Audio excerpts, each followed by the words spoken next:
BJP ಮತ್ತು ಜನತಾದಳ ಒಂದಾಗಿದ್ದು ಯಾರಿಗೆ ಎಷ್ಟು ಮಟ್ಟಿಗೆ ಖುಷಿನೋ ಗೊತ್ತಿಲ್ಲ.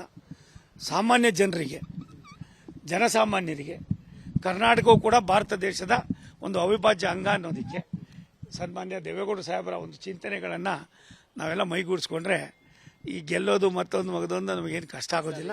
ಸೋಮಣ್ಣ ಅವರಿಗೆ ಮೋದಿಯವ್ರದ್ದೇನು ಸಮಸ್ಯೆ ಇಲ್ಲ, ರಾಜ್ಯ ಬಿಜೆಪಿ ನಾಯಕರ ಸಮಸ್ಯೆ, ಅದ್ರ ಬಗ್ಗೆ ಸಮಾಧಾನ ಆಗಿದ್ರೆ ಅದಕ್ಕೂ ಕೂಡ ಏನೇನು ಹೇಳಬೇಕು ಹೇಳಿದ್ದಾರೆ ಸಾಹೇಬರು. ಅದನ್ನು ಯಾವ ರೀತಿ ಬಗೆಹರಿಸಬೇಕು ಅಂತ ಇದು ಮಾಡಿದ್ದಾರೆ. 14ನೇ ತಾರೀಕುವರೆಗೂ ಸ್ವಲ್ಪ ಕಾದು ನೋಡ್ರಿ, ಎಲ್ಲ ಸರಿ ಹೋಯ್ತು. ಸ್ಪರ್ಧೆ ವಿಚಾರಕ್ಕೆ ಅದಕ್ಕಿಂತ ಇನ್ನೂ ಕಾಲ ಕೂಡ ಬಂದಿಲ್ಲ.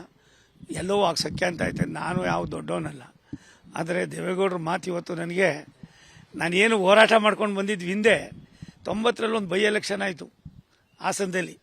ಅದೆಲ್ಲವೂ ಕೂಡ ಇನ್ನೂ ಹೇಳ್ತಾರೆ ಅಂದರೆ ಅಯ್ಯೋ ಪುಣ್ಯಾತ್ಮರು, ಯಾವ ಊರು, ಯಾವ ಹಳ್ಳಿ, ಯಾವ ದೇಶ, ಯಾರು ಏನು, ಪ್ರಪಂಚ ಏನು, ದೇಶದಲ್ಲೇನು, ಯಾವ ಮೂಲೆನೇನು, ಭಾರತ ದೇಶದ ಒಡಂಬಡಿಕೆ ಏನು.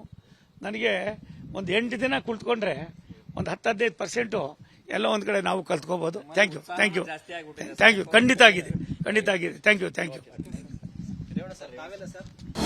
ಅನುಕ್ಷಣದ ಸುದ್ದಿಗಳಿಗಾಗಿ Vistara news YouTube channel subscribe ಮಾಡಿ. ಹೊಸ ಸುದ್ದಿಗಳ ನೋಟಿಫಿಕೇಶನ್ಗಾಗಿ ಬೆಲ್ ಐಕಾನ್ ಕ್ಲಿಕ್ ಮಾಡಿ.